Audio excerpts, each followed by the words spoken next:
Zviri sei ndadzoka zvakare nenhau yemutambo yevakomana vehip hop. Vakomana vehip hop ndo vakomana vanoda zvemucheno. Vakomana vanochena ivavo. Vakomana vanenge vakapfeka ivo mazvinhu zvavo mumusoro muya nemakepa vanenge vakaenda padivi ava nemaringi nemanecklace ndo vakomana vehip hop. Zvakanaka zvikadi moza zvakaitika vhiki yapera ka nevhiki yapera musirumu. Ndakataka kuona uyu mukomana unonzi GZE uya. Ndiona GZE wanzi GZE wabura musambo, GZE waundura Noble. Saka kana muchiti GZE waundura Noble, mazviona sei kuti munhu waundurwa? Nekuti pandakatanga kuona chichitendera pamaisi chakanya kutenderera kuInstagram nekufacebook ina hana zvandakawa ndoshua ndikureva nhema ndakupupura nhasi hana zvandakawa ndikati izvi ndaita mutete ndikasiyana nazvo ndasiyana nazvo pepe asi vanhu vatanga kuti tamirira response zuva rese musukuru wese zuva vachidanzira kuti tamirira response kubva kuna Noble.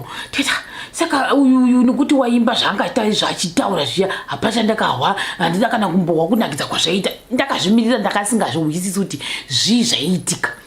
Ndobva ndaita sei ndobva ndati hlo ndogara muchikona uyu Noble ndokubudisa vanhu ndokutanga kupopota futi pafacebook kusvika ndozvi zvawatiitira ndozvizvawatira ndokubva zvazonzi uyu GZE uya wapindura zvakare chimbo chaNoble.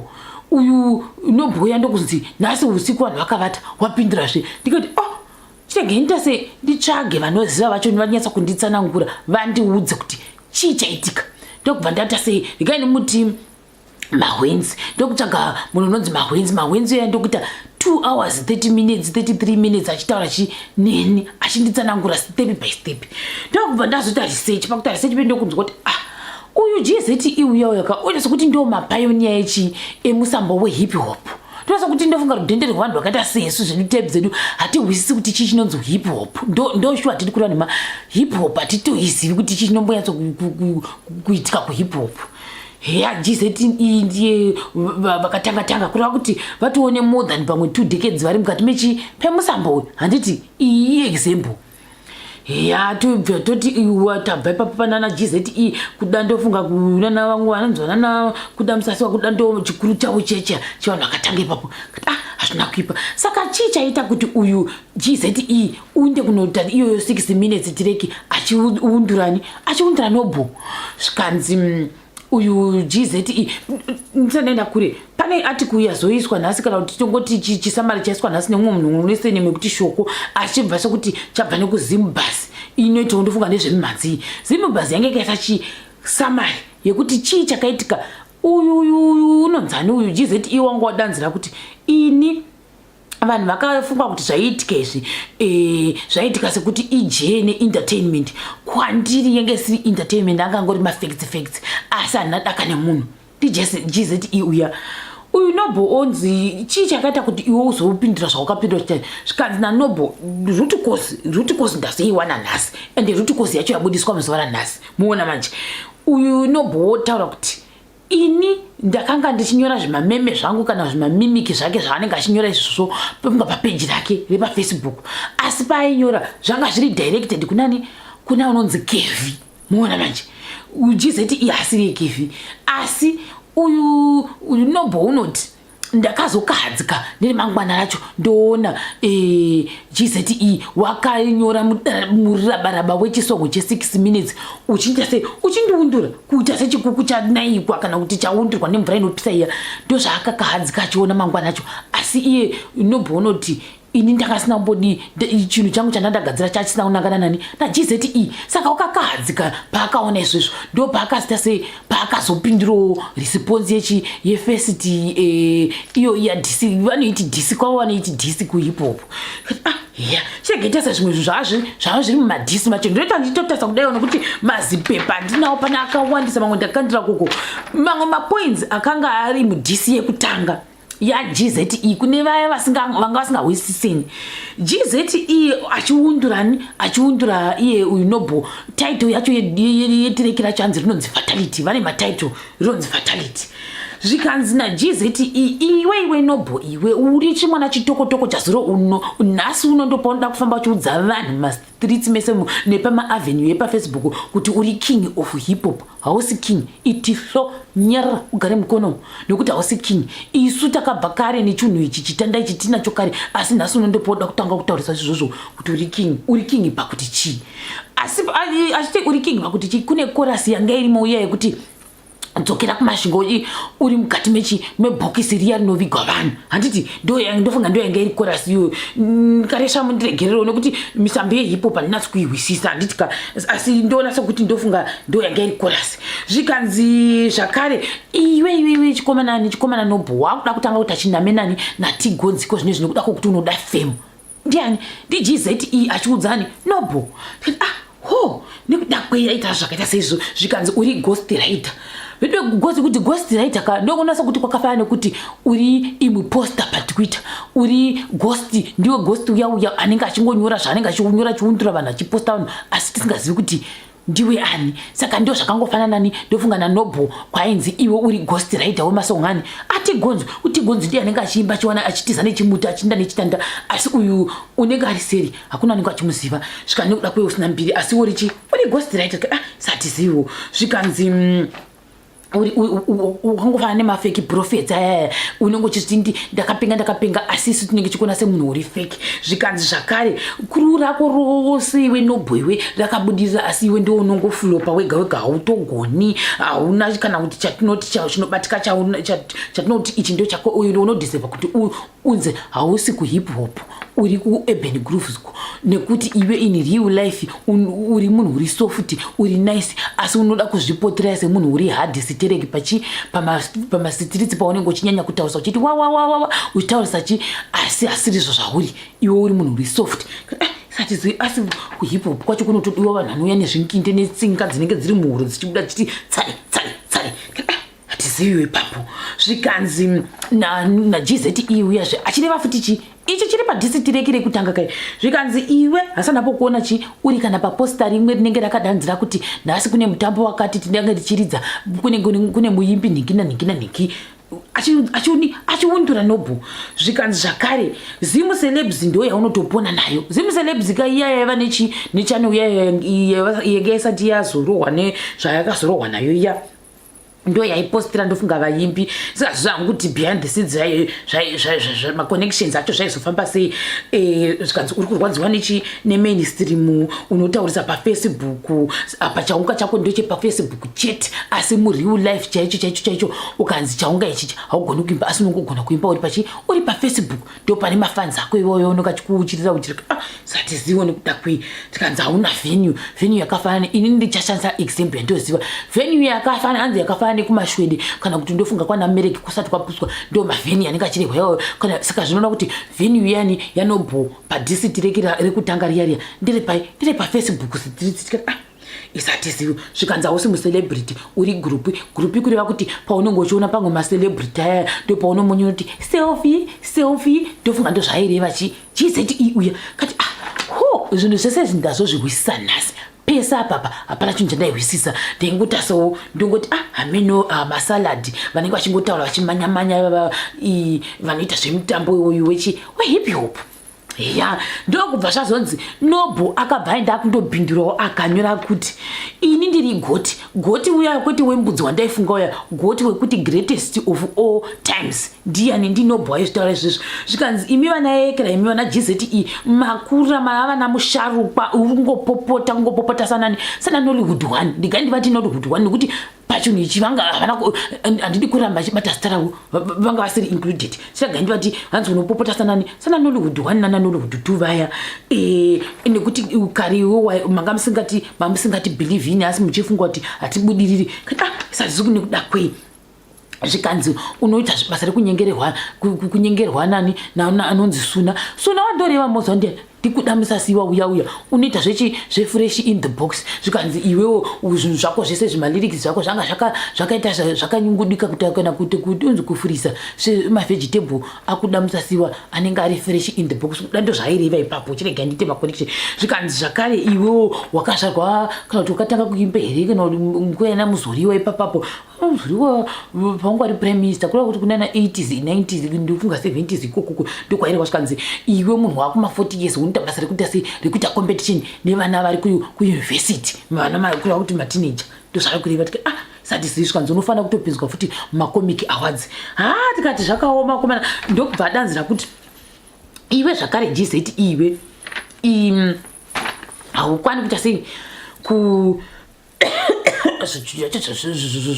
zvekera zvotondikachidza pano zvonetsa kutaura zvinhu zvacho zvikanzi haukwani kupinda mutop 5 yemafemale iwo mareparist achoni avanotaura kuhip hop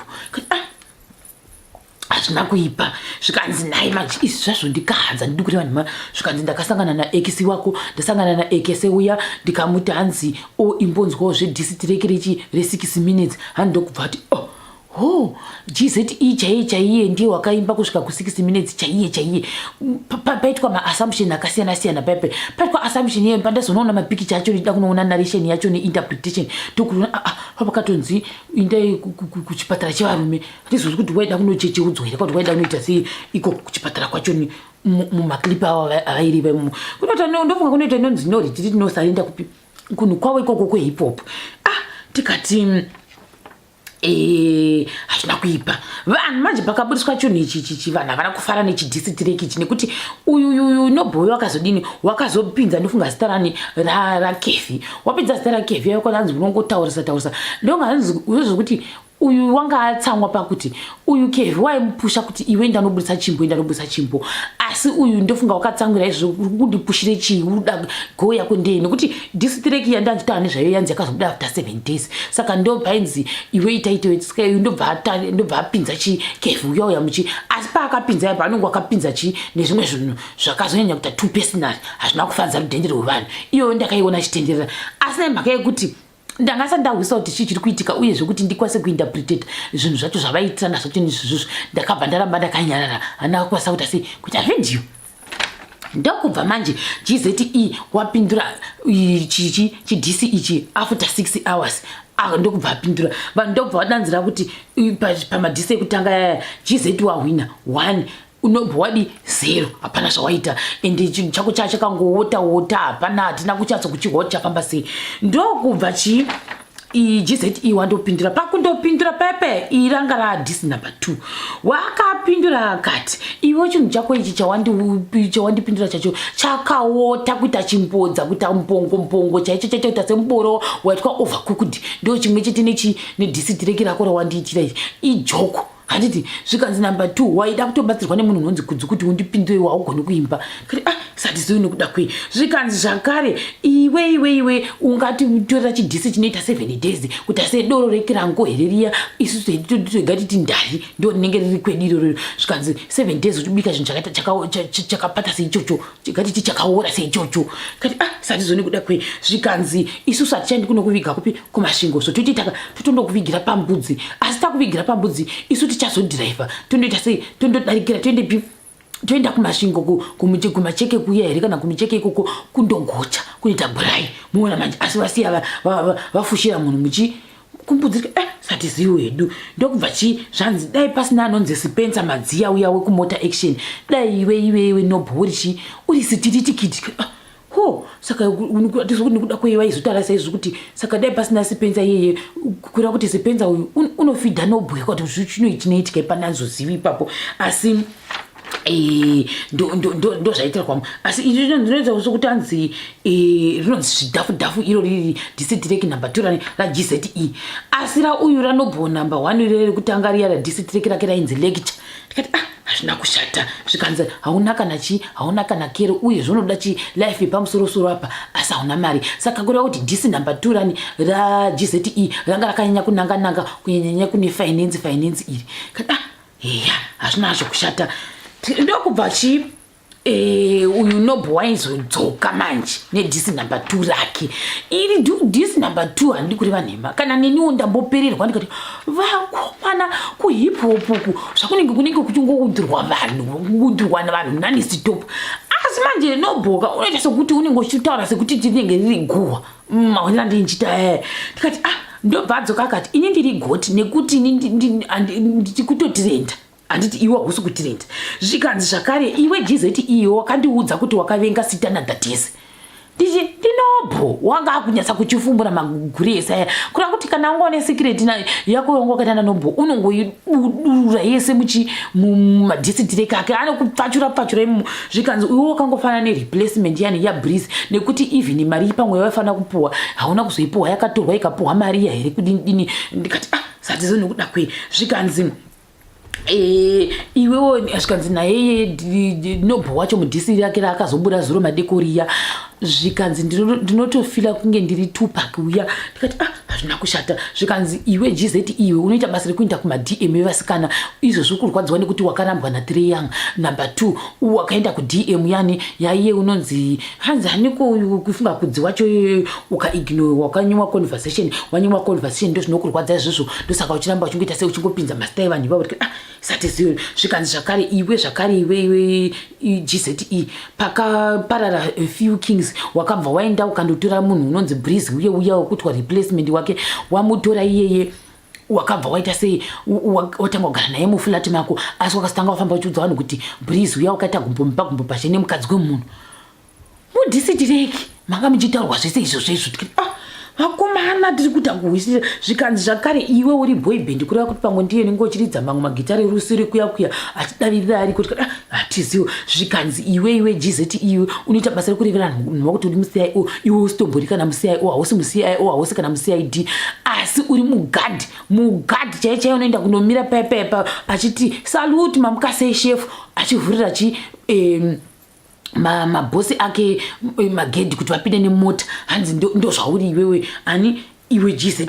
Tikati vakomana vanhu vanenge vachiita sei vachiwanzirana kuhip hop uku. Zvikanzi hausati wamboita guest kunzi unoinvitwa kunzi uya kumanama awards uri guest uya kwakati uri guest asi kwose kwaunoenda uri +1 ndo kwaunoenda ikoko unenge ungori +1 kureva kuti kana mumwe munhu ainvitiwa kana matozohodzisana kuti ukanzi ukuenda nokuti ndiri kuenda naGZE ndiye anenge ari +1 wake indi asingatozivi kuti +1 chika ini. Ndikatoti hazvina kushata kubva kuhip hop kunoitwa zvidavado zvinogara zvakadero. Zvikanzi zvakare hausati wamboreza maketeni sikeni manje ndikati chinonzi keteni reza chi indatofunga kuti munhu unenge achitofanira kunoita sei kundotora maketeni aya otanga kumasimudza vachikwira mudenga nekudzika. Kanzi aiwa maketeni ari kurehwa aya ndekuti vanhu vaya vanopachi morari kuti vanhu chaiye uya anenge achinzi pamwe ndo guest of honor kana guest singer iye uya asati auya imunombofanira kuita sei kumbopa vanhu mahype vachiita sei vachibuda ziya muchimbofara panozouya vanhu vanenge vakuziva kuti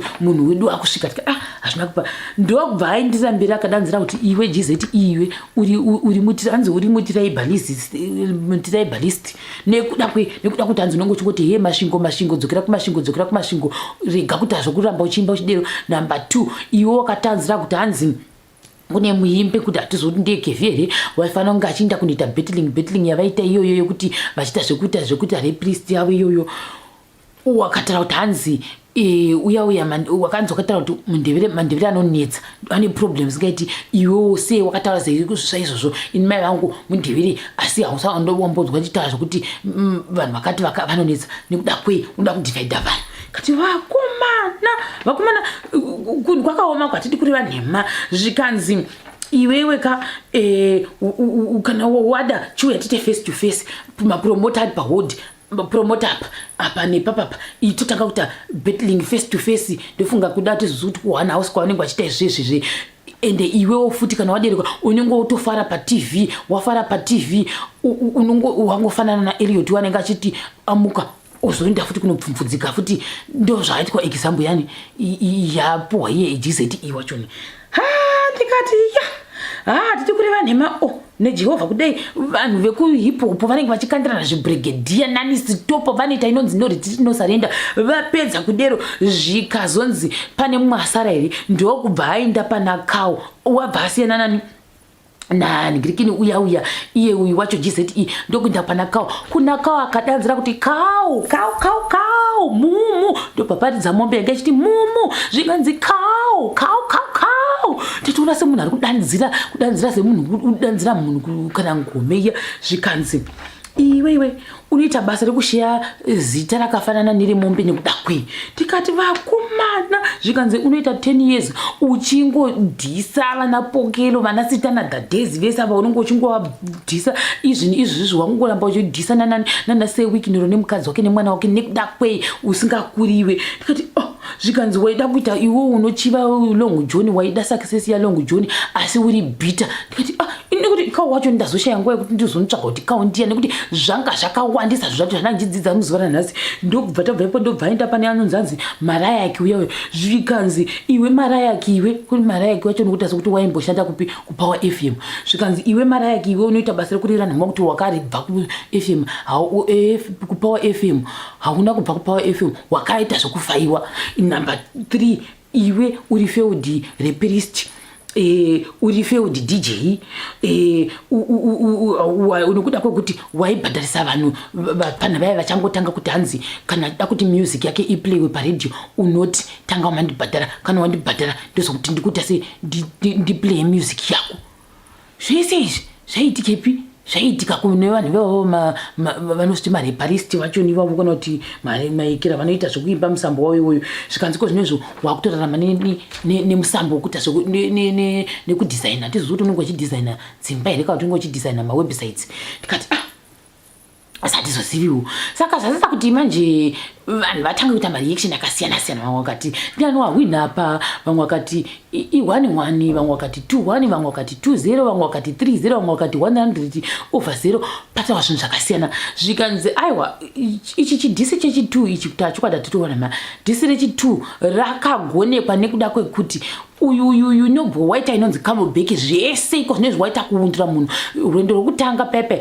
waita sekuti wakanga utora chifoni chake akarekodha ari pasi pemuzeze asi rwendo runokuita sekuti wakatora nguva yake ndokubva aita inonzi give it all rwendo runo GZE wakaundirwa wakapedzerwa saka tinoti chimuti kana kuti zidanda raenda nani naNoble hatiziwo saka izvizvi kuti kwandikuti vanhu vari kungovhota nekuti rwendo rwokutanga chidhisi number 1 dzavo dzavakaitirana dzedziya kwakanzi GZE ndiye ahwina Noble 0 rwendo runo konzi GZE ndiye ahwina Noble 0 satiziwo vanhu vehip hop saka vanhu vari kungotaura zvakasiyana-siyana zvakawandisa zviri kutaurika chitega ndimirire pano handiti ndichingoti tinongotiwo kune vanga vasingazivi zvehip hop welcome to hip hop kunocheniwa zvisingamboiti kune vanhu vanenge vachingoundurana zvisingamboiti vachikandirana zvibrigadia nani stop mumatireka avo handiti saka mane zvikomera zvakatasana timaki futi ndatokangana ipapo vakataura tanzi aita hanzi Noble aita hanzi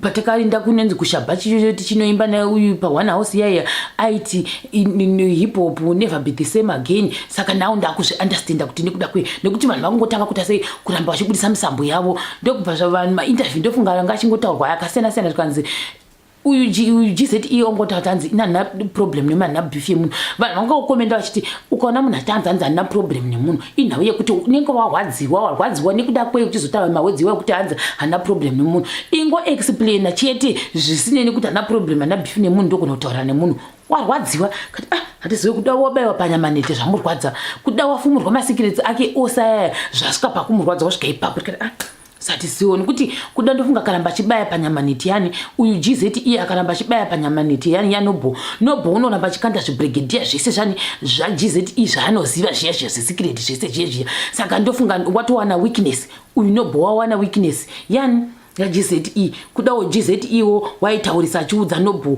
masikireti akasiyana-siyana saka tizivo kuti zvichaguma nepi kuhip hop tichakubatai zvakare pachikamu chinotevera.